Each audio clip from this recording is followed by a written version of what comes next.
Hi friends, welcome to the RRB study space. మనం NCERT సిరీస్ని తెలుగులో explain చేసుకుంటున్నాం కదా. అందులో భాగంగా బయాలజీలో అంతఃస్రావిక వ్యవస్థ, దీన్ని మనం ఎండోక్రైన్ సిస్టమ్ అంటాము. సో ఇందులో మనం పార్ట్ 2 అనేది ఎక్స్ప్లెయిన్ చేసుకుంటున్నాం అనమాట. సో మన ఛానల్ని కొత్తగా చూసే వాళ్ళు ఎవరైనా ఉన్నారంటే వాళ్ళకి కంప్లీట్ ఫిజిక్స్ అలాగే కెమిస్ట్రీ, సో బయాలజీలో ఒక 10 చాప్టర్స్ వరకు అవైలబుల్లో ఉన్నాయి.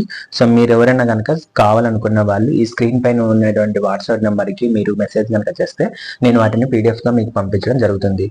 సో ఫ్రెండ్స్, మనం ఏంటంటే ఎన్సీఆర్టీ సిరీస్ని తెలుగులో ఎక్స్ప్లెయిన్ చేసుకుంటాం అనమాట. మన వీడియో క్లాసెస్, మన పీడిఎఫ్ ఏంటంటే లైన్ టు మనము ఎక్స్ప్లెయిన్ చేస్తామన్నమాట నీట్గా. సో ప్రతి లైన్కి దాని రిలేటెడ్గా ఇమేజ్ని తీసుకొని వచ్చి మీకు చూపించడం జరుగుతుంది. సో మనకి ఏదైనా ఉన్నా మనం ఎగ్జామ్ లోపల మన ప్రిపరేషన్ అనేది పూర్తి చేసుకోవాలన్నమాట. సో మనం రైట్ కంటెంట్ అనేది మనం చదవాలి అనమాట. రైట్ కంటెంట్ తీసుకుంటేనే మనము ఎగ్జామ్లో ఏదైనా కానీ చేయడానికి పాసిబిలిటీ ఉంటుంది. సో మనం చదవాల్సింది ఏంటి, ఎన్సీఆర్టీ అనమాట. సో 6th క్లాస్ నుంచి 10th క్లాస్ వరకు ఎన్సీఆర్టీ ఏవైతే ఉన్నాయో అవి మనం అన్ని కలిపి చాప్టర్ వైజ్ గా, సో 6th నుంచి 10th వరకు ఏవైతే ఉన్నాయో ఫిజిక్స్ కావచ్చు, కెమిస్ట్రీ కావచ్చు, బయాలజీ కావచ్చు, సో ప్రతి ఒక్క చాప్టర్ లో లైన్ టు వెతికి మనం ఒక నోట్స్ అనేది ప్రిపేర్ చేసుకున్నాము. సో ఈ నోట్స్ నేను 2019 గ్రూప్ డి ఎగ్జామ్ కి ప్రిపేర్ అయ్యాను. ఆ గ్రూప్ డి ఎగ్జామ్ కూడా క్రాక్ చేశాను. సో కాబట్టి నా దగ్గర ఉన్నటువంటి నోట్స్ మీ అందరికి కూడా యూస్ఫుల్ అవ్వాలనే ఉద్దేశంతోనే ఈ యొక్క పీడిఎఫ్లు అనేది తీసుకురావడం జరిగింది. నెక్స్ట్ క్లాస్లోకి వెళ్తే, సో ప్రీవియస్ క్లాస్లో మనం ఏం చెప్పుకున్నామంటే ఈ యొక్క పిట్యూటరీ గ్లాండ్ గురించి చెప్పుకున్నాము. ఈ పిట్యూటరీ గ్లాండ్లో ఇది వచ్చేసి అడినో హైపోఫైసిస్ అని ఉంటుంది, అలాగే న్యూరో హైపోఫైసిస్ అని ఉంటుంది కదా. సో ఈ అడినో హైపోఫైసిస్ లో మనకు లాస్ట్ హార్మోన్ వచ్చేసి ఏసీటీహెచ్ అనమాట. ఈ ఏసీటీహెచ్ అంటే అడ్రినో కార్టికోట్రోపిక్ హార్మోన్ అనమాట. సో ఏసీటీహెచ్ ఏమంటామంటే అడ్రినో కార్టికోట్రోపిక్ హార్మోన్ అంటారు. సో ఇది ఎక్కడ ఉంటుంది, అది వృక్క వలయంను ప్రేరేపించి గ్లూకోకాయిడ్స్ అనేటువంటి స్టెరాయిడ్స్ హార్మోన్లను సంశ్లేషణకి విడుదలకు తోడ్పడుతుంది అనమాట. సో అది ఎక్కడ ఉంటుంది, కిడ్నీ పైన ఉంటుంది కదా. సో కిడ్నీ పైన ఉన్నటువంటి అది వల్కలంను, దాంట్లో గ్లూకోక్లాయిడ్స్ అనమాట. ఈ గ్లూకోకాయిడ్స్ అనేటివి ఇవి ఒక స్టెరాయిడ్స్ అనమాట. సో మనకు స్టెరాయిడ్స్ ఏంటికి ఉపయోగపడతాయని చెప్పుకున్నాము ప్రీవియస్ క్లాస్ లో. సో ఇవి లైంగిక హార్మోన్స్ అన్నిటి కూడా స్టెరాయిడ్స్ నుండి తయారవుతాయి. కాబట్టి ఇలాంటివన్నీ తయారు చేయడం కోసము ఈ హార్మోన్ అనేది మనకు ముఖ్యంగా ఉపయోగపడుతుంది. ఇక్కడ మనం చూడొచ్చు, ఈ పిట్యూటరీ గ్లాండ్ నుంచి మనకు ఏసీటీహెచ్ ఉంది కదా, ఈ యొక్క సో అడ్రినో కార్టికోట్రోపిక్ హార్మోన్ అనేది ఉంది కదా, ఇది ఈ యొక్క అడ్రినల్ గ్లాండ్ కిడ్నీ పైన ప్రభావితం చూపిస్తుంది అని చెప్పేసి ఇక్కడ మనకు ఇమేజ్ రూపంలో చూపించడం జరుగుతుంది. నెక్స్ట్ వచ్చేసి థైరోట్రోఫిన్. ఈ థైరోట్రోఫిన్ అనేది ఏంటి, ఇది థైరాయిడ్ గ్రంథి పైన ప్రభావితం చూపిస్తుంది అన్నమాట. ఈ థైరోట్రోఫిన్ అనేది మనకు థైరాయిడ్ గ్రంథి ఉంటుంది కదా, ఈ థైరోట్రోఫిన్ అనేది కూడా మనకు థైరాయిడ్ గ్రంథి మీద ప్రభావితం చూపిస్తుంది. నెక్స్ట్ వచ్చేసి మనకు న్యూరో హైపోఫైసిన్. ఇది మనం చెప్పుకున్నాం కదా, న్యూరో హైపోఫైసిన్ అనేటువంటిది ఇక్కడ ఉంటుందని పిట్యూటరీ గ్లాండ్ లో ఒక భాగము, ఇది మధ్య లంబిక పైన ఉంటుంది. సో మధ్య లంబికనే మనం న్యూరోఫైసిస్ అంటాము. కాబట్టి ఈ న్యూరోఫైసిస్ రిలీజ్ చేసేటువంటి హార్మోన్స్ ఏంటివి, vasopressin, oxytocin, melanocyte stimulating hormone. ఈ 3 రకాల హార్మోన్స్ ని ఈ యొక్క న్యూరో హైపోఫైసిస్ అనేటువంటి పిట్యూటరీ గ్లాండ్ లో భాగము ఇది రిలీజ్ చేస్తుంది. సో ఫస్ట్ వాసోప్రెసిన్ గురించి చెప్పుకుంటే, వాసోప్రెసిన్ ఏమంటామంటే దీనిని మూత్ర నిరోధక హార్మోన్ లేదా యాంటీ డైయూరిటిక్ హార్మోన్ అంటారు. ఈ మూత్ర నిరోధక హార్మోన్ అంటే ఏంటి, ఇప్పుడు మనకు చలికాలం వచ్చింది అనుకో, జనరల్ గా చలికాలం వస్తే విపరీతంగా మనము యూరినేట్ చేస్తాం అనమాట, అంటే పాస్కి వెళ్తాం కదా. సో ఇట్లాంటి ఎక్కువగా మామూలుగా అయితే చలికాలంలో వస్తే కామన్ అనమాట. చలికాలం కాకుండా సమ్మరు, ఇంకా రైనీ సీజన్ లో ఎప్పుడు కూడా మనకి అతిమూత్రంగానే వస్తుంది, ఎక్కువగా పాస్ పోతుంటే. సో దీని ఏమంటామంటే యూరిటరీ అంటాం అనమాట. సో ఈ మూత్ర నిరోధక హార్మోన్ గా పనిచేస్తుంది వాసోప్రెసిన్. అంటే ఏం చేస్తుందంటే మెయిన్ గా ఎక్కువ మూత్రం అనేది బయటకు వెళ్ళకోకుండా మనల్ని కాపాడుతుంటుంది. నెక్స్ట్ మూత్రపిండాల అధిక నీటి నష్టాన్ని నివారిస్తుంది. సో మూత్రపిండాలలో అధికంగా నీటి నష్టం అవుతుంటుంది అనమాట. అంటే మూత్రపిండాల ద్వారా నీరు అనేది మనకు దాదాపుగా 170 లీటర్ల వరకు నీరు తీసుకుంటే దాంట్లో దాదాపుగా 168 లీటర్ల వరకు కూడా మనకు తిరిగి శోషించబడుతుంది అనమాట. అంటే తిరిగి రీయూజ్ చేసుకుంటుంది. కేవలం 1.5 లీటర్స్ వరకు మాత్రమే యూరిన్ రూపంలో బయటకు వస్తుంది. అయితే మనకు ఈ యొక్క వాసోప్రెసిన్ లోపం వల్ల అయితే ఎక్కువగా ఈ కిడ్నీలు పని చేయకపోవడం వల్ల ఎక్కువగా పాస్ అనేది వెళ్తుంటాం. సో దీన్నే మూత్రపిండాల అధిక నీటి నష్టాన్ని నివారించవచ్చు అని చెప్తున్నాడు. నెక్స్ట్ వాసోప్రెసిన్ హార్మోన్ లోపల వచ్చేటువంటి వ్యాధి డయాబెటీస్ ఇన్సిపిడస్ అనమాట, అంటే ఇది షుగర్ అనమాట. సో వాసోప్రెసిన్ హార్మోన్స్ ఏమన్నా రిలీజ్ కాకపోయినా దాని యొక్క లోపం ఉన్నా మనకు వచ్చేది షుగర్ వస్తుంది అనమాట. అందుకే చూడండి షుగర్ పేషెంట్లు అనేది ఎక్కువగా పాస్కి వెళ్తూ ఉంటారు కదా. సో మనం ఇక్కడ గమనించవచ్చు ఇది యొక్క అడ్రినల్ గ్లాండ్, ఇక్కడ డైయూరెసిస్ అని ఉంది కదా. సో మామూలుగా వాసోప్రెసిన్ ని ఏడిహెచ్ కూడా అని పిలుస్తారు. ఈ వాసోప్రెసిన్ ఏం చేస్తుంది అంటే కిడ్నీల పైన ప్రభావితం చూపించి ఎక్కువ నీటిని నష్టాన్ని కలిగించుకోకుండా కాపాడుతుంది అనమాట. నెక్స్ట్ వచ్చేసి ఏం చెప్తున్నాం, ఆక్సిటోసిన్ అనేది థైరాయిడ్ గ్రంథిలోనే ఉంటుంది భాగంగా. సో ఇదేం థైరాయిడ్ గ్రంథి కాదులేండి. సో ఆక్సిటోసిన్ అనేది ప్రసవ సమయంలో అలాగే క్షీర గ్రంథుల నుండి క్షీరం వదలటకు సహాయపడుతుంది. సో మనకేమంటున్నాడు, ఆక్సిటోసిన్ అనేది ప్రసవ సమయంలోను అలాగే క్షీరదాల అంటే ఇప్పుడు చూడండి ఇది ఆక్సిటోసిన్ కదండి. ఈ ఆక్సిటోసిన్ మనకి ఇక్కడ కనిపిస్తుంది.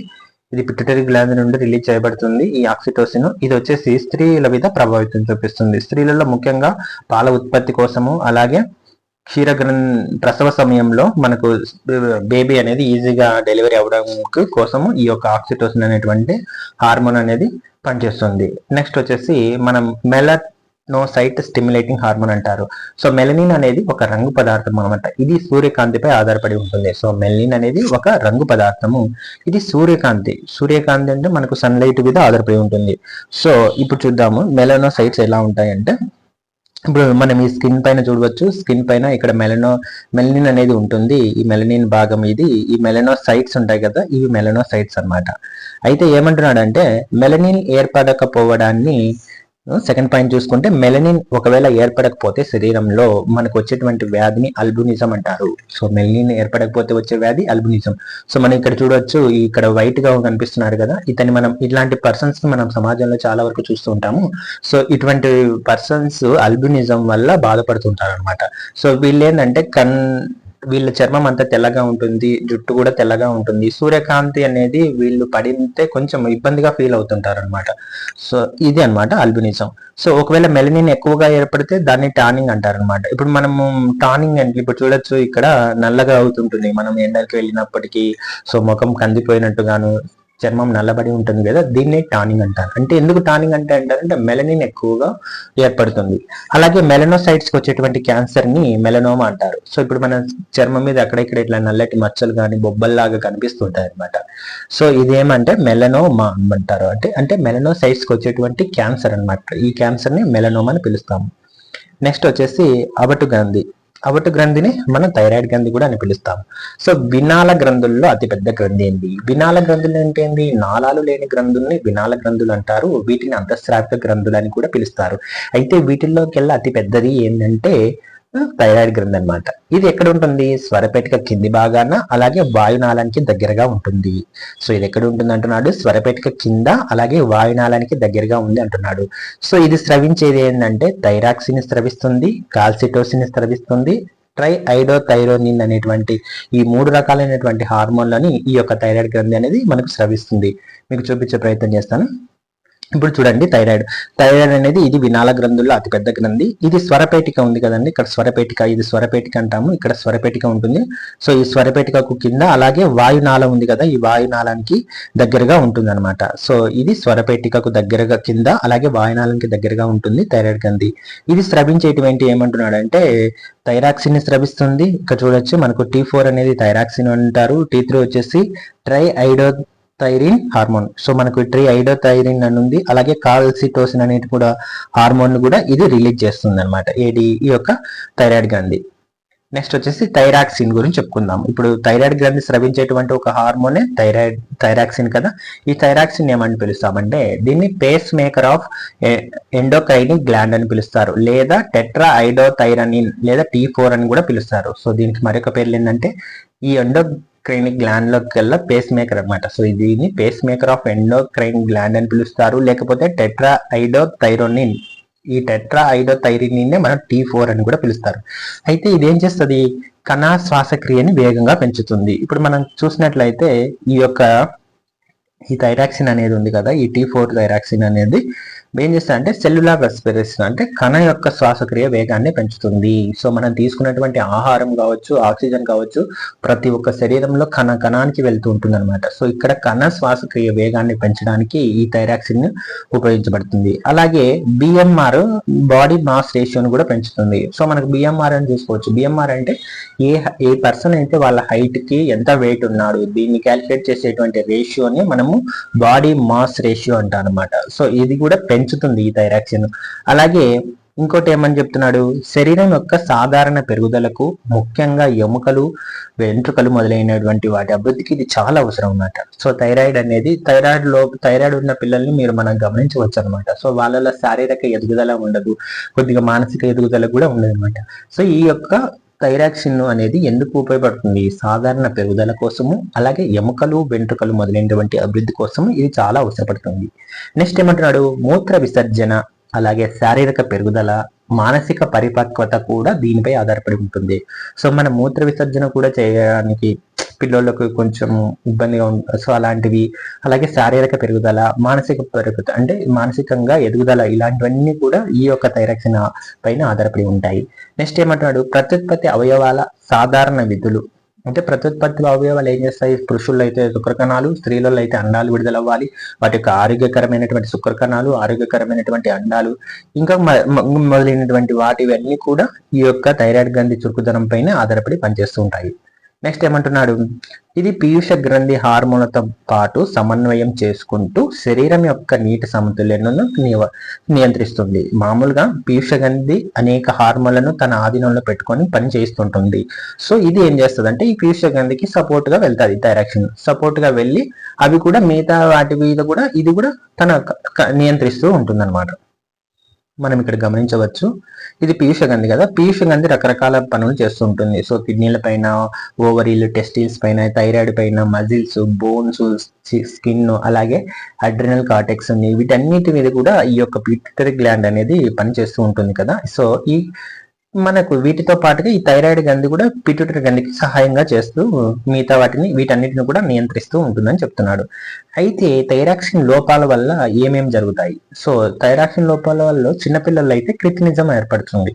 ఈ క్రిటినిజం అంటే జడవామనుడు అని మనం తెలుగులో పిలుస్తాం. సో జడవామనులో ఎలా ఉంటుంది, పిల్లలు అనేది బుద్ధిమాంద్యం అంటే తెలివి తక్కువగా ఉండడము, అలాగే వెంధత్వము, ఏదన్నా వెండ్రత్వం అని పిలుస్తాము, అలాగే కొన్ని నెలల్లోనే మరణించుట, ఇలాంటివన్నీ కూడా మనకు ఈ చిన్నపిల్లల్లో ఈ క్రిటినిజం అనేటువంటి డిసీజ్ లో కనిపించేటువంటి లక్షణాలు. సో క్రిటినిజం అంటే ఇలా ఉంటారనమాట చిన్నపిల్లలు. సో ఈ చిన్నపిల్లల్ని మనం జడవామని అని పిలుస్తాము. వీళ్ళలో బుద్ధిమాంద్యము, అలాగే వెంధత్వము, అలాగే కొన్ని నెలల్లోనే మరణించేటువంటి అవకాశాలు కూడా వీటిలో ఉంటాయి. అదే పెద్దవారిలో అనుకో, పెద్దవారిలో తక్కువ అయితే వచ్చేటువంటి వ్యాధి మిక్సోడిమా, లేకపోతే గల్స్ వ్యాధి అని కూడా పిలుస్తారు. అయితే దీంట్లో లక్షణాలు ఎలా ఉంటాయి, కనుగుడ్లు కొంచెం ముందుకు వచ్చినట్టుగాను, అంటే బరువు పెరిగినట్లుగాను, కొంచెం హార్ట్ బీటు, అలాగే బ్లడ్ ప్రెషర్ మొదలైనవి పెరుగుతాయి అన్నమాట. ఇవి లక్షణాలు ఏది మిక్సోడిమాలో తక్కువైతే. మనకు చిన్నతనం నుంచి కూడా మన పెద్ద అయ్యేంత వరకు కూడా, మనం చనిపోయేంత వరకు కూడా థైరాయిడ్ కానీ థైరాక్సిన్ రిలీజ్ చేస్తూనే ఉంటుంది. ఒకవేళ పెద్ద అయినా, మనం ఇప్పుడు పెద్దవాళ్ళం కదా, ఈ పెద్దవాళ్ళకు తక్కువ అయితే వచ్చే వ్యాధి మిక్సోడిమా. వీళ్ళల్లో ఏమైతే ఈ రకమైనటువంటి లక్షణాలు కనిపిస్తాయి అనమాట. సో మామూలుగా అయితే అటువంటి ఇమేజెస్ నేను చూశాను, చాలా భయంకరంగా ఉన్నాయన్నమాట. అలాంటి మనం చూపించాలన్నా కూడా నాకు ఎలాగో అనిపించి నేను వాటిని చూపించలేక కేవలం వాటి యొక్క సింటమ్స్ ఎలా ఉంటాయని చెప్తున్నాను అనమాట. హార్ట్ బీట్, అలాగే బ్లడ్ ప్రెషరు, సో బరువు పెరగడం మొదలైనవన్నీ కూడా మనకు లక్షణాలుగా కనిపిస్తాయి. ఒకవేళ ఎక్కువైతే, తక్కువైతే ఈ లక్షణాలు మిక్సోడిమా లక్షణాలు వస్తున్నాయి కదా, ఎక్కువైతే ఏమొస్తాయంటే గ్రేవ్స్, లేకపోతే ఎగ్జాథాల్మిక్ గాయిటర్ అంటారు. సో దీన్ని ఒకవేళ మనకి ఎక్కువ థైరాక్సిన్ రిలీజ్ అయిందనుకో, తాను ఉండాల్సిన లెవెల్ కన్నా ఎక్కువగా ఉంటే మనకు గ్రేవ్స్ అనేటువంటి వ్యాధి వస్తాయి. సో దీనివల్ల ఏమైందంటే కనుగుడ్లు అతికించినట్లుగాను మనకు కనిపిస్తారనమాట. సో గ్రేవ్స్ వ్యాక్స్ యొక్క లక్షణాలు ఈ విధంగా ఉంటాయన్నమాట.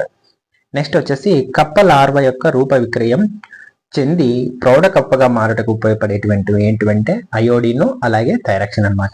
మనకు మామూలుగా కప్ప లార్వాలు ఉంటాయి కదా, ఈ కప్ప యొక్క లార్వాలు మనకు రూప విక్రయం చెందుతుంటుంది. కప్ప గుడ్లు పెట్టి దాని నుంచి టాడ్పోల్ దశకు నుంచి ఇలా కప్ప అనేది చేంజ్ అవుతుంటుంది కదా. సో ఇలా చేంజ్ అవ్వాలంటే మనకు లార్వాకి కావాల్సినటువంటివి ఏంటంటే అయోడిన్ కావాలి, అలాగే థైరాక్సిన్ అనేటువంటిది కూడా కావాలి. Next hypothyroidism. సో ఈ యొక్క లోపాలలో ఇంకొక లోపం వచ్చేసి హైపోథైరాయిడిజం. సో ఈ వ్యాధి ఎలా వస్తుందంట, థైరాక్సిన్ లోపం వల్ల వస్తుంది. మామూలుగా మనకు థైరాక్సిన్ విడుదల అవుతుంది కదా, సో ఈ థైరాక్సిన్ లోపం వల్ల వస్తుంది. ఇక్కడ చూడొచ్చు హెల్దీ థైరాయిడ్ యొక్క సైజ్ ఎలా ఉంది, ఈ యొక్క హైపోథైరాయిడిజం అనే సైజ్ ఎలా ఉంది. సో ఈ హైపోథైరాయిడిజంలో ఏమైతుందంటే ఈ యొక్క థైరాయిడ్ గ్రంథి అనేది వాపు కలుగుతుంది. సో దీనివల్ల ఏమైతుందంటే మనకు పునరుత్పత్తి సాధ్యం కాదు. అలాగే దీని లోపం వలన మూగా చెవిటి వారు కూడా మారచ్చు అవకాశం ఉంటుంది అనమాట. ఈ హైపోథైరాయిడిజం వల్ల ఏంటంటే పునరుత్పత్తి అంటే ఏదైనా ఒక అవయవము తిరిగి ఉత్పత్తి అవ్వడము. ఇప్పుడు మనకు కాలేయం ఉంది, కాలేయం మనము కొంచెం బాగా దాదాపుగా 70% 80% మనకు తొలగించినప్పటికీ కూడా అది తిరిగి మళ్ళీ పునరుత్పత్తి చెందగలదు అంటే జరుగుతుంది. ఇప్పుడు మనకు ఒక దెబ్బ తగులుతుంది, దెబ్బ తగిలితే గాయం మానిపోతుంది కదా. సో ఇలాంటివన్నీ కూడా పునరుత్పత్తి కిందకి వస్తాయి అనమాట. ఈ పునరుత్పత్తి అనేది దీనివల్ల సాధ్యం కాదు. అలాగే దీని లోపం వల్ల మూగ చెవిటి వచ్చేటువంటి అవకాశం కూడా ఉంది. నెక్స్ట్ వచ్చేసి గాయిటర్ వ్యాధి. గాయిటర్ వ్యాధి అంటే మామూలుగా మనకు ఆహారంలో అయోడిన్ లోపం వస్తుంటుంది. సో ఈ వ్యాధిలో థైరాయిడ్ గ్రంథి వాపు అనేది అసాధారణంగా పెరుగుతుంది. అయితే గాయిటర్ వ్యాధి రాకుండా ఉండటకు అయోడైజ్డ్ సాల్ట్ ని మనం ఉపయోగించాలి. సో మనం టీవీ ఓపెన్ చేసినట్లయితే చాలా వరకు ఈ టాటా సాల్ట్ వాడండి, అయోడైజ్డ్ సాల్ట్ వాడండి, పిల్లల గురించి, పిల్లల మానసిక పెరుగుదల గురించి ఇలాంటివి ఎన్నో రకాలైనటువంటి యాడ్స్ వస్తుంటాయి కదా. సో ఈ యాడ్స్ అన్ని కూడా అయోడైజ్డ్ సాల్ట్ గురించి ఎక్స్ప్లెయిన్ చేస్తూ ఉంటారు.